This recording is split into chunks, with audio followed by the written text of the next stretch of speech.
कोल्हापूर येथील विमानतळाच्या जागेचं सर्वेक्षण करण्यासाठी केंद्रीय अधिकाऱ्यांची टीम महिनाभरात येणार आहे। त्याचा अहवाल तयार करून शासनाकडे सादर करण्यात येणार असल्याची माहिती खासदार विशाल पाटील यांनी पत्रकार बैठकीत दिली आहे। तर सांगली लोकसभेच्या इतिहासात प्रथमच एका खासदाराने संसदेत 3 खासगी विधेयके मांडली। त्यात निवडणूक आयोग, वन्यजीव प्राणी संरक्षण आणि पत्रकार संरक्षण कायदा ही विधेयके असून पुढच्या अधिवेशनात यावर चर्चा होणार असल्याचं त्यांनी सांगितलं। ते म्हणाले, कोल्हापूर विमानतळ होण्यासाठी केंद्रीय मंत्री राम नायडू यांनी साकडं घातलं होतं। त्यांनी सकारात्मक प्रतिसाद दिलाय। 1 महिन्यात कोल्हापूर येथील विमानतळाच्या जागेचा सर्वे करण्यासाठी केंद्रीय समिती कोल्हापूरला येणार आहे। त्यानंतर ते राज्य शासनाला अहवाल देतील। राज्य शासनाच्या अधिकाऱ्यांकडे देखील आम्ही पाठपुरावा करू।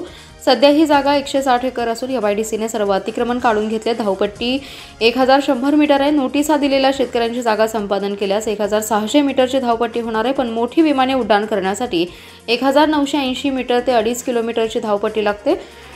केंद्रीय अधिकाऱ्यांनी जागेची पाहणी करून याबाबतचा अहवाल देणार आहे। त्यामुळे कोल्हापूरच्या विमानतळाबाबत सकारात्मक असल्याचे विशाल पाटील यांनी सांगितले। सांगली कोल्हापूर रस्त्यासाठी 1200 कोटींचा निधी मंजूर झालाय।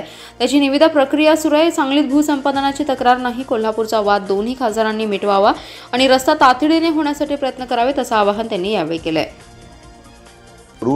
सांगलीचे प्रश्न दिल्लीत सगळ्यांना कळतील हा मी प्रयत्न केला। प्रचारात सुद्धा सांगितलं होतं की सगळ्यात जास्त बोलणारा खासदार हा विशाल पाटील असणार आणि त्या दृष्टीने मी कामकाज त्या ठिकाणी केलेलं आहे। मला प्रत्येक विषयावर बोलायला कमी वेळ जरी मिळाला तरी मी जवळजवळ प्रत्येक विषयावर बोलायचा प्रयत्न करतो, मुद्दे मांडायचा प्रयत्न करतो।